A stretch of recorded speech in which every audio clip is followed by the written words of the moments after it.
বাগদাদের বহুত বড় ওলি জুনাইদ বাগদাদি রহমতুল্লাহ আলাইহির পীর, আল্লামা শিবলি নোমানী রহমতুল্লাহ আলাইহির পীর। এত বড় বুজুর্গ, কুরআনের হাফেজ, 30,000 হাদিসের সনদ সহ তিনি হাফেজ। শুধুমাত্র হাফেজ নন, হাদিসের মতন শুধু নয়, সনদ সহ 30,000 হাদিসের হাফেজ ছিলেন আবু আব্দুল্লাহ আন্দলুসি।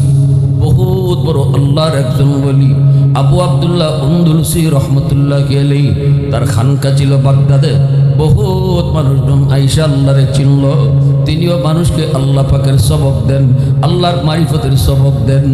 মানুষ আল্লাহ বলা মানুষগুলা আল্লাহকে চিনল। জগৎ বিখ্যাত অলি হলো তার শিষ্যরা, জগৎ বিখ্যাত অলি হলো তার মুরিদরা। সে আবু আব্দুল্লাহ আন্দলুসি রহমতুল্লাহ আলাইহি যেমন ছিলেন যেমন ছিলেন সুন্দর, চরিত্র ছিল তেমন সুন্দর, আমলও ছিল তেমন সুন্দর। সে আবু আব্দুল্লাহ আন্দলুসি একদিন তিনি তার 40,000 মুরিদার নিয়ে সফরে বের হয়েছেন। যাইতেছেন একটা খ্রিস্টান পল্লী দিয়ে তিনি ঢুকলেন। তখন দেখলেন খ্রিস্টান পল্লীর কিছু মেয়েরা তারা কলসি নিয়ে একটা কুয়া থেকে পানি নিতে আইছে। ইনারাও পানি নিবেন কুয়া থেকে। কুয়ার পাশে ইনারা দাঁড়ায় রয়েছেন। ওনার 40,000 কাফেলা নিয়ে তিনি দাঁড়ানো, পানি নিতেছে। খ্রিস্টান মেয়েরা পানি নেই।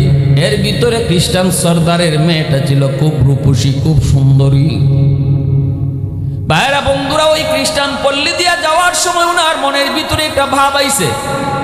গির্জাগুলি দেখে আর মনে মনে কয়, হায় রে, এরা তো জাহান্নামী আর আমি তো জান্নাতি। এরা তো জাহান্নামী, আমি তো জান্নাতি। ওই যে মনের ভিতরে একটা ভাব আইছে, আমি তো জান্নাতি আর এরা তো জাহান্নামী, মনের ভিতরে একটা অহংকার আইছে। এই অহংকারটা আল্লাহ পাক পছন্দ করলেন না। হাসানাতুল আবরার সাইয়্যাতুল মুকাররাবিন, আমাদের জন্য যেটা অপরাধ না সেটা ওলিদের জন্য অপরাধ হয়ে যায়। যে আল্লাহর যত কাছের সে তত সাবধানে চলতে হয়, ঠিক কিনা ধরে? যে আল্লাহর যত প্রিয় তার জন্য তত সাবধানে চলতে হয়। তার জন্য সাধারণ মাকরুটাও হারামের মতো হয়ে যায়। এজন্যই উনি যে কইছেন, উনি যে মনের ভিতরে একটা অহংকার আইনিছেন, আমরা তো এদের চেয়ে অনেক ভালো, ওরা তো জাহান্নামের কীট। এই কথাটা এই মনের ভিতরে আসা মাত্রই আল্লাহ মনের খবর জানেনি না জানেন? জোরে কর, আল্লাহু আলিমুম বিদাতিস সুদূর। অন্তরের খবর জানেন শুধুমাত্র কে? আল্লাহ পাক এটা না পছন্দ করে ফেললেন। আল্লাহ বুঝাইতে চাইলেন, ও আবু আব্দুল্লাহ, আজ তুমি যাদেরকে জাহান্নামের কীট মনে কইরা নিজের ভিতরে অহংকার আনছো, সে তো দুদিনের ভিতরে একদিনের ভিতরে জান্নাতের মেহমান হইতে পারে, ঠিক না? নি আমারে চিনে না, চিনতে কতক্ষণ? নিজের ভিতরে বাবান লাগে নেই, নিজের ভিতরে বাবান শোকে নেই। তুমি খুব নামাজি, তুমি খুব তাহাজ্জুদ গুজার, তুমি হাজি সাহেব, বাপ লই আটো। আমি আল্লাহ বাপ পছন্দ করি না, ঠিক কিনা জোরে? বাপ পছন্দ করি না। তুমি যে নামাজি হইছো এটা আমি আল্লাহর দয়া, আমি তোমার মায়া করে নামাজি বানাইছি, ঠিক কিনা? আল্লাহ বুঝাইতে চাইলেন তোমার ভিতরে যে কোরআনের নূর দিছি এগুলা সব আমি আল্লাহর দয়া, আমি তোমার দয়া করে দিছি। আমি আরেকজনকে আবার একবার দয়া দেয়া দিমু, হেউটি দিব। অহংকারের কি আছে, ভাবানার কি আছে? এজন্য সাবধান। আমি এই হয়ে গেছি, ওই হয়ে গেছি, এই বাপটা আইলে শেষ। এই বাপই আনা দেব না। আল্লাহর কাছে যে যত বেশি নিজের নাগান্দা মনে করব, আল্লাহর কাছে যে যত বেশি নিজেরে দুর্বল মনে করব, আল্লাহ তারে তত উপরে উঠে। আর যখনই আমার ভিতরে ভাবাইব আমি ভাবাইব, তখনই আল্লাহ নিচে নামাই দেব। মান তাওয়াদা লিল্লাহ রাফাহুল্লাহ। আল্লাহর সামনে তুমি বিনয়ী হও, যত আমলি করো, যত আল্লাহরে খুশি করেই চলতেছে, এরপরও আল্লাহ আমার দ্বারা কিছুই হইতেছে না, আল্লাহ আমি পারতেছি না, আল্লাহ তোমারে আরও সেজদা দেওয়ার কথা, আল্লাহ আমার চেয়ে যত মানুষ গ্রামে আছে হে আমার চেয়ে অনেক ভালা, হে আমার চেয়ে অনেক ভালা। বেনামাজি দেখতেও তার তুচ্ছ তাচ্ছিল্য করো না, তার থেকে দূর এ একটা মানুষ নেই, এ নমাজি পড়ে না, যে ইজাত কোথাও কর নাই, কি না ইজাত কত কর নাই, এ মানুষের কাতার পড়ে নিয়ে নামাজি পড়ে না, তুমি নামাজ পড়ে খুব বেটা হয়ে গেছো, আল্লাহ তা পছন্দ করে না। সব সময় তার জন্য দোয়া করতে হয়। বেনামাজিও যদি সামনে আয় নিজের ভিতরে এই ভাব নাই না, মনে মনে কই তুই আল্লাহ হে বেনামাজি হইল, কোনো না কোনো দিক দিয়ে তো সে তোমার কাছে প্রিয় হইতে পারে, যেটা আমার কাছে নাই, যেটা অজানা, তার অজানা কোনো আমল তো তোমার কাছে প্রিয় থাকতে পারে। এজন্য কাউকে ছোট মনে করা যাওয়া যাবে না, নিজেকে বড় মনে করা ভাবা যাবে না। আবু আব্দুল্লাহ আন্দুলুসি শুধু এই ভাবটা আনছেন, এরপরে শুরু হয়ে গেছে আল্লাহর পরীক্ষা। এই জমিনে যত ওলি আল্লাহ গুজরায় গেছেন, ইতিহাস পড়লে আমরা দেখি আবু আব্দুল্লাহ আন্দুলুসির উপরে সবচেয়ে বড় কঠিন পরীক্ষা গেছে ওলিদের ভিতর।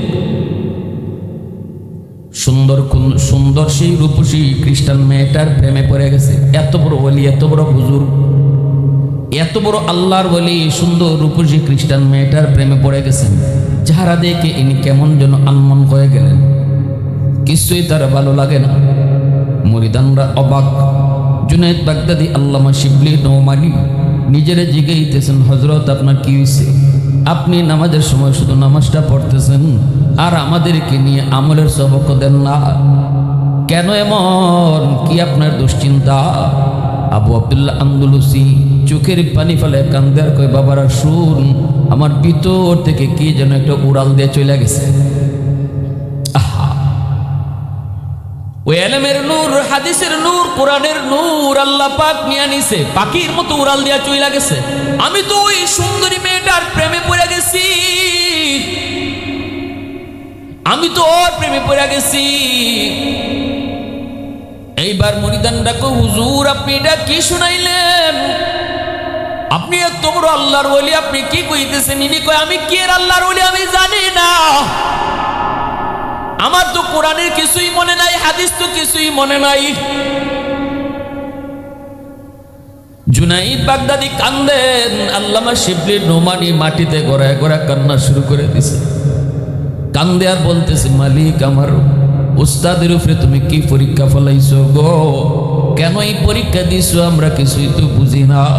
এইবার তিনি বলতেছে, বাবারা তোমরা সবাই বাগদাদে চলে যাও, আমি যাব না, আমি মেয়েটাকে বিয়ে করেই ছাড়বো। নাউজুবিল্লাহ জুড়ে, খ্রিস্টান মেয়েটাকে আমি বিয়ে করেই ছাড়বো, তোমরা দ্রুত চলে যাও যার যার এলাকায়, আমার কাছে এখন কিছুই নাই, আমার কাছে কিছুই নাই, কিছুই নাই, তোমরা চলে যাও, তোমরা চলে যাও। এইভাবে সবাই বিদায় করে দিয়ে দিলেন। আল্লামা শিবলি নোমানি তিনি যান, মুরিদানরা যায়, আর চোখের পানি ধরে ধরে সবাই কান্দে, আল্লাহর কাছেও কান্দে, মালিক কিছুই তো বুঝলাম না। তিনি চলে গেলেন মেয়েটার কাছে, মেয়েটাকে দেখলেন, মেয়েটা ওনার দিকে নজর দিল, কাছে যায় বলতেছেন, আমি তোমার প্রেমে পড়েছি, আমি তোমাকে বিয়ে করেই ছাড়বো। এমনি মেয়েটায় কয়, কোন কি আপনি? আপনি কোন ধর্মের মানুষ? কয়, আমি মুসলমান। মেয়েটায় কয়, আমি তো খ্রিস্টান। তাহলে আপনি বিয়ে করবেন কেমন করে? কয়, খ্রিস্টান বুঝি না, মুসলিম বুঝি না, আমি বিয়ে করবই তোমারে। এমনি মেয়েটায় কয়, তাহলে আমার আব্বারে ডাকি, সর্দারকে ডাইকে আনো হলো। সর্দারে কয়, মৌলবি আমার মেয়েকে যদি বিয়ে করতে হয় শর্ত আছে, কিন্তু কয় কি শর্ত? কয়, 1 নাম্বার শর্ত হলো তোমাকে ইসলাম ধর্ম সাইরা খ্রিস্টান ধর্ম গ্রহণ করতে হবে। সাথে সাথে আবু আব্দুল্লাহ আন্দুলুসি কয়, আমি রাজি আছি। ইজাত পরীক্ষা শুরু হয়েছে, বুঝেন? কয়, 2 নম্বর শর্ত হলো আমাদের খ্রিস্টানদের নিয়ম নীতি সব মানতে হবে। ইনি বলতেছে আমি মানলাম। 3 নম্বর হলো আমার ওই যে শুয়োরগুলি আছে, ওই শুয়োরগুলি তোমাকে 1 বছর চড়াইতে হবে, রাখালি করা লাগবে। আমার শুয়োরগুলি যেই ঘরে থাকে এই ঘরেও তুমি থাকবা, আর শুয়োরগুলি রাখালি করবা। আমার মেয়েটা যখন পানি আনতে যাবে তখন তোমার সাথে পাহাড় থেকে দেখা হবে, এর বেশি কিছু না, 1 বছর পরে তোমার কাছে বিয়া দিব। আবু আব্দুল্লাহ আন্দুলুসি 3টা প্রস্তাবে তিনি রাজি হয়ে গেছেন। নাউজুবিল্লাহ জুরে। কি যা বড় পরীক্ষা শুরু হয়েছে রে যুবক, একটু শুনো শুনো, দিলটা নরম করে কথাগুলি বুঝো। আল্লাহর কাছে কোন জিনিসটা প্রিয়, আল্লাহর কাছে কোন জিনিসটা না পছন্দ, এটাও জানতে হবে, বুঝতে হবে, মানতে হবে। এর যুবক, নামাজের ভিতরেই কিন্তু আল্লাহরে পাওয়া যায় না। আল্লাহ নামাজের ভিতরেই সীমাবদ্ধ না। আল্লাহকে পাওয়ার জন্য সমাজে চলতে অনেক কাজ, অনেক কাম, অনেক বিষয় আছে। হ্যাঁ, আমি যদি নামাজটা পড়ি মসজিদ থেকে বাইরে আরেকজনে গিবত শুরু করি, এর ফুলা কিতা করছে শুনছনি, বা এর মায়া কি করছে শুনছনি, এ কি জাত মানুষ শুনছনি। শুধু নামাজটা খালি ফইরে আইসি মসজিদ থেকে, আইয়া ওই চার দোকানে বইয়া আমি আরেকজনের বদনাম শুরু করলাম। আমার নামাজের সোয়াবটা যার বদনাম করতেছি তার অ্যাকাউন্টে জমা দিতেছি। লাভ হইল কি? লাভ হইল কি?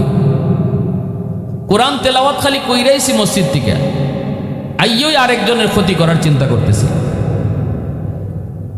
তাইলে আমি মনে করলাম শুধু মসজিদের ভিতরেই যতক্ষণ তা দিয়ে এতক্ষণই শুধু আল্লাহরে আমি খুশি করব। মসজিদের বাইরে গেলে গিয়া এবার আমি আল্লাহর সাথে নাই, এখন আমি খুশি করবো শয়তানকে। এতে কি আল্লাহ খুশি হয়? এতে কি আল্লাহ খুশি হইব? ভাইয়েরা বন্ধুরা, এদিকে দিন যায় রাত যায়, মেয়েটাও আবু আব্দুল্লাহ আন্দলুসির প্রেমে পড়ে গেল। কারণ এনার চেহারাটাও ছিল পূর্ণিমার চাঁদের চেয়েও বেশি সুন্দর। সুবহানাল্লাহ। এই মেয়েটাও কিন্তু ওনার প্রেমে পড়ল। আবু আব্দুল্লাহ আন্দলুসি তিনি শুয়োরের ঘরে থাকেন, শুয়োর রাখালি করেন। দিনের বেলা তিনি শুয়োর রাখালি করেন। মেয়েটার সাথে শুধু দেখা হয়, দেখা হয়, মেয়েটা শুধু দেখে, উনিও দেখে, এইভাবেই চলছে। এইদিকে ওনার মুরিদানরা বাগদাদ চলে আসলো। আইসা বাগদাদের মানুষ সবাই এই ঘটনা জানার পর সমস্ত সাধারণ মানুষরা পর্যন্ত কাঁদতে শুরু করলো।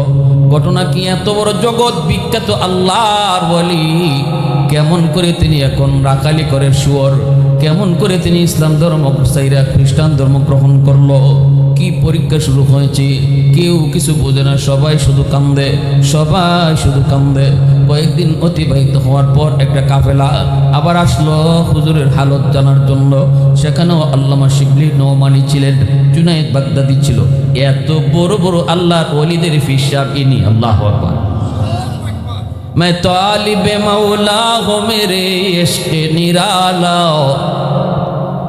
मैं तालिब मौला हूँ मेरे इश्क निराला, है जुमला जहाँ जिनके तजल्ली से उजाला, है जुमला जहाँ जिनके तजल्ली से उजाला, मादर दो जहाँ गैर खुदा यार नदर, যদি আদে খুদাহি চিদিগর কার নদরম, যদি আদে খুদাহি চিদিগর কার নদরম। ভাইরা বন্ধুরা জন্য বলতেছি, কাফেলা আসলো, আইসা হুজুরের হালতগুলা দেখতেছে। কাছে যায় আল্লামা শিবলি নওমানি কান্দে, হুজুর একটু কন্যা কি হয়েছে আপনার, একটু করুন। তখন আবু আব্দুল্লাহ আন্দলুসি ইনিও কান্দে। কান্দে আর কয়, বাজান রে আমি জানি না কি হয়েছি, তবে এতটুকু জানি আমার ভিতরটা অন্ধকার, ভিতর আমার অন্ধকার, কিছুই দেখি না। এইবার ওনার পরিধানরা আল্লাহর কাছে এমন কান্না, পাহাড়ে গিয়া শিবলি নওমানি আল্লাহর কাছে কয়, মালিক তোমার কুদরতি ফাও ধরি লইছি, ও মালিক তোমার কুদরতি ফাও ধরছি, আমার বিশ্বাস, আমার বিশ্বাস, আল্লাহ তোমার এত পিয়ারা বান্দারে তুমি কেন এই পরীক্ষা ফেলাইছো কও, আল্লাহ কেন ফেলাইছো কো, তোমার কুদরতি ফাও ধরছি, পাহাড় থেকে যাবো না। এমন কান্না শুরু করছেন। পাশেই ছিল একটা পুকুর। গভীর রাতে দেখেন একজন মানুষ পুকুরের এই পার থেকে ওই পারে সাঁতরে আইতেছি। আল্লামা শিবলি নওমানি তাকায় দেখি ইনি আর কেউ না, সাঁতরে যিনি আইছি ইনি আবু আব্দুল্লাহ আন্দলুসি। আল্লাহ মুরিদানদের দোয়া আল্লাহ কবুল করে ফেলেছে, চোখের পানি আল্লাহ কবুল করে ফেলেছে। আবারও আল্লাহ পাক রব্বুল আলামিন কোরআনের নূর, হাদিসের নূর হুজুরের সিনায় দিয়া দিছে। সিনায় দেওয়া মাত্রই হুজুরের আস্তাগফিরুল্লাহ আমি কই আছি, সাথে সাথে তিনি নদী সাঁতরানি শুরু করলেন। পানিতে সাঁতরাইতেছেন আর কাঁদতেছেন, মালিক আমি তো পাপে ডুবে গেছি, আল্লাহ তুমি আমার পাপগুলি মোচন করো। আল্লামা শিবলি নওমানির হাতে ধইরা বলতেছে, বাজান এতদিন আমি তোমাকে তওবা করাইছি, আজকে আমারে তুমি তওবা করাও। তওবা করাইছি হাজারো মানুষের, আমারে তুমি তওবা করাও, আমারে কালেমা পড়ে মুসলমান বানাও।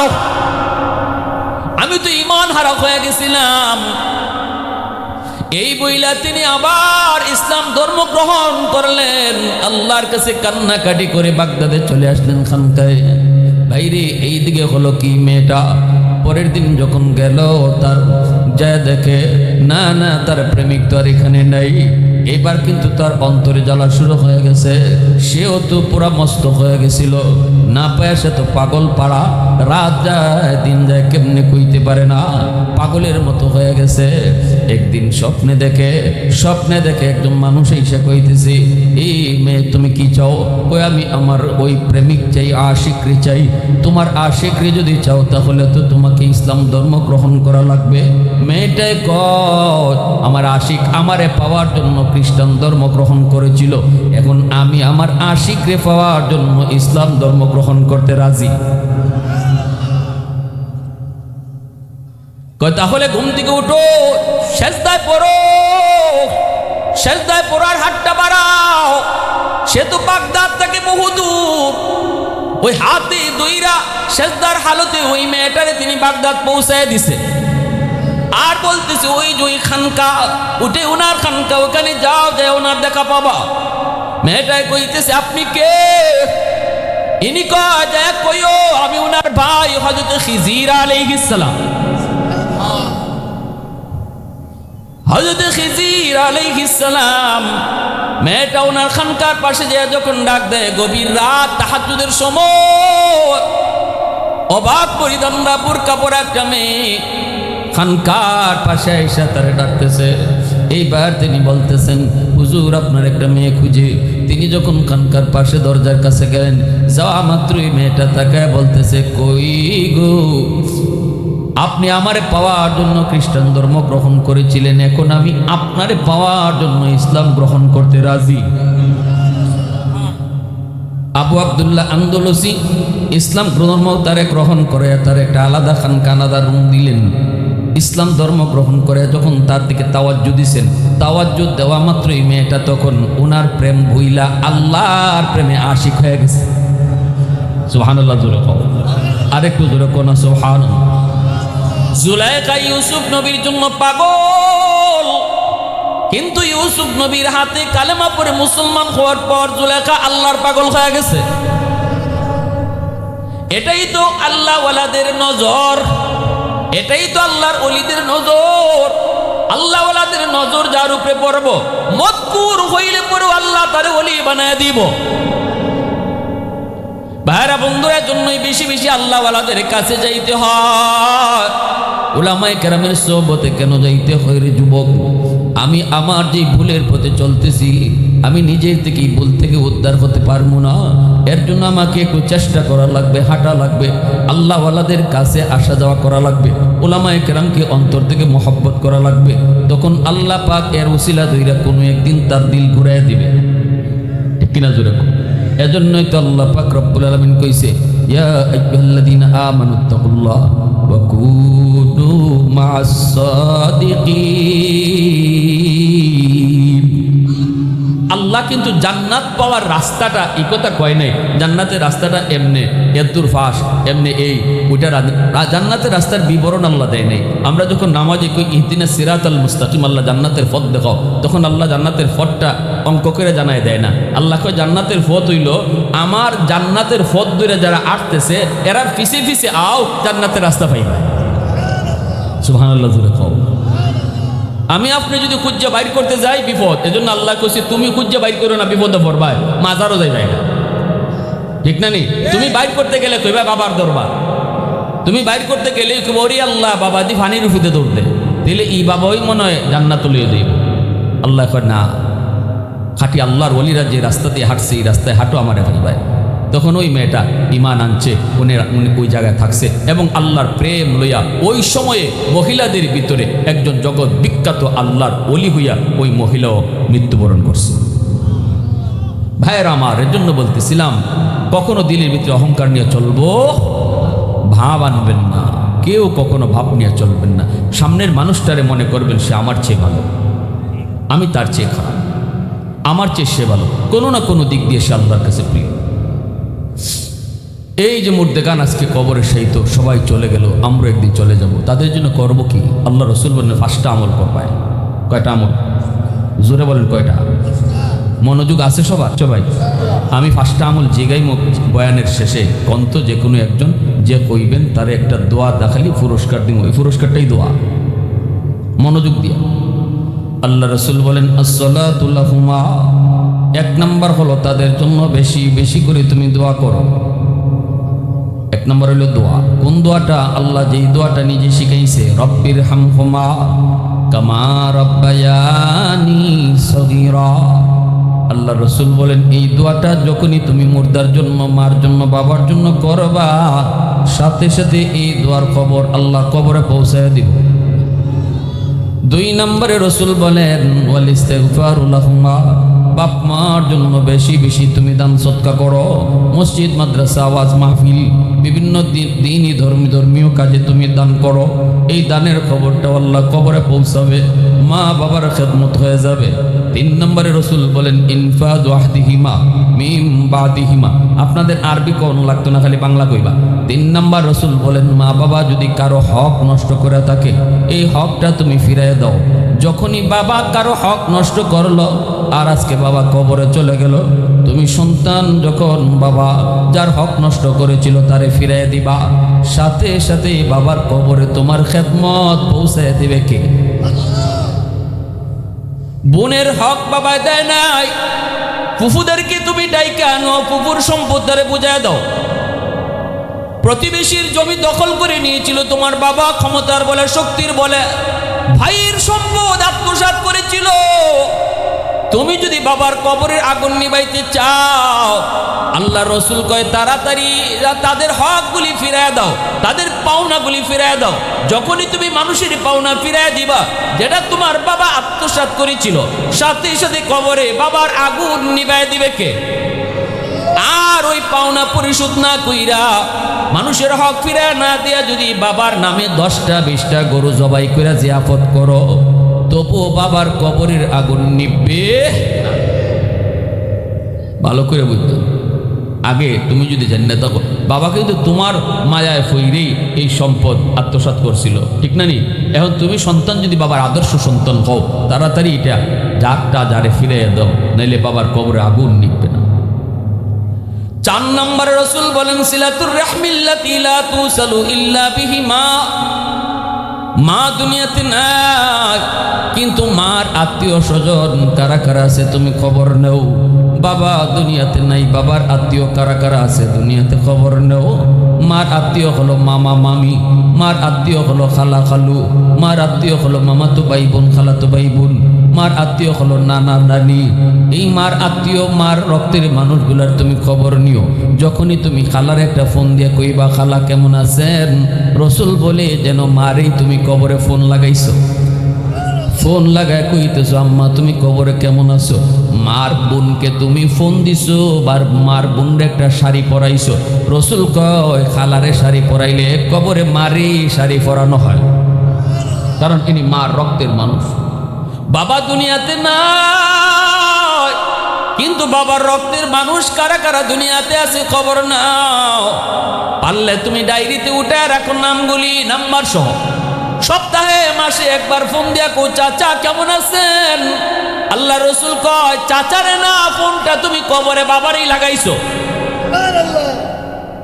বাবার খবরটাই তুমি নিতেছো, আব্বা তুমি কবরে কেমন আছো। আল্লাহ নবীর হাদিসটা বুঝেন কি জোর, কি ইম্পর্টেন্ট একটা হাদিস রসুল বলেছেন। এরপরে রসুল বলেন 5 নম্বর আমল হলো বাপ মার বন্ধু বান্ধব যারা আছে, মার বান্ধবী যারা ছিল দুনিয়াতে, এদেরকে দেখলে পরে মার মতো তুমি শ্রদ্ধা কইরো। বাবার বন্ধু বান্ধব যারা ছিল তাদেরকে পাইলে পরে বাবার মতো শ্রদ্ধা কইরো, সালাম দিও, পারলে মুসাফা কইরো, চা খাওয়াইও। ঈদের দিনে পারলে বাবার বন্ধুরা একটা লঙ্গি কিনে দিও। রসুল বলে যখন বাবা নাই কিন্তু বাবার বন্ধুরে তুমি লঙ্গি কিনে দিছ, যেন কবরে বাবারেই তুমি লঙ্গি পরাইছো। আল্লাহ রসুল বলতেছে দুনিয়ার থেকেও কবরে বাপমার খেদমত করা যায়। আল্লাহ রসুল বলছে মা বাবা কবরে রাইখেও খেদমত করা যায়। 5 নম্বর আমলটা রসুল কইছে, যখনই তোমরা বাপমার কথা ইয়াদ হইব তখন দেখবা বাপমার বন্ধু বান্ধব কারা, বাপমার সমবয়সের কারা, তাদেরকে দেখলে শ্রদ্ধা করো, বেয়াদবি করো না। বাবার বয়সের মানুষের সাথে বেয়াদবি করলে বাবা কবরে কষ্ট পায়, আবার বাবার বয়সের মানুষের প্রতি শ্রদ্ধা করলে বাবা কবরে শান্তি পায়। এজন্য আল্লাহ রসুল একদিন আম্মাজান আয়েশা সিদ্দিকা রাদিয়াল্লাহু তাআলা আনহাকে নিয়ে খাইতে বসছেন। নবীজির সামনে অসংখ্য রুটি, আল্লাহ রসুল খাইতে পারেন না, চোখ দিয়ে পানি ঝরে। আম্মাজান বলে ইয়া রাসূলুল্লাহ কাঁদেন কেন? রসুল বলে আয়েশা তোমরা আমার সুখের দিনের স্ত্রী, আর আমার খাদিজা হলো আমার দুঃখের দিনের স্ত্রী। আমি রসুল জীবনে কোনোদিন খাদিজার সামনে এতগুলা রুটি নিয়ে বসতে পারি নাই গো আয়েশা। ও আয়েশা এজন্য এই রুটিগুলা আমার গলা দিয়া যায় না, আমার একটা রুটি আমার খাদিজারে তুমি দিয়ে আসো। আম্মাজান বলেন নবী গো খাদিজারে কেমনে দিমু? খাদিজা তো কবরের সাইত, রুটি খাওয়াইমু কেমনে? রসুল তখন বলতেছেন আমার খাদিজার বান্ধবী দুনিয়ায় জীবিত আছে, নাম হলো নাফিসা। আল্লাহ রসুল বলেন আয়েশা আমার নাফিসার একটা রুটি খাওয়াও, কবরে খাদিজার এই রুটি খাওয়ানো হবে। এজন্যই মনে রাখবেন মা বাবার বন্ধু বান্ধব, বাপমার বয়সের মানুষ শ্রদ্ধার নজরে দেই করে যুবক, বাবার কবরে তোমার খেদমত আল্লাহ পৌঁছায় দিব। আর যদি তাদের সাথে বেয়াদবি করো তাহলে বাবা কবরে, মা কবরে কষ্ট পাইব। এই 5টা আমলের কথা আল্লাহ রসুল বলেছেন। আল্লাহ রসুল বলেছেন কারে? একজন যুবকের সামনে নিয়া, যেই যুবকটা ছিল মদিনার বনু তামিম গোত্রের একজন যুবক, ওই যুবককে সামনে রাইখা রসুল ওয়াজটা করলেন।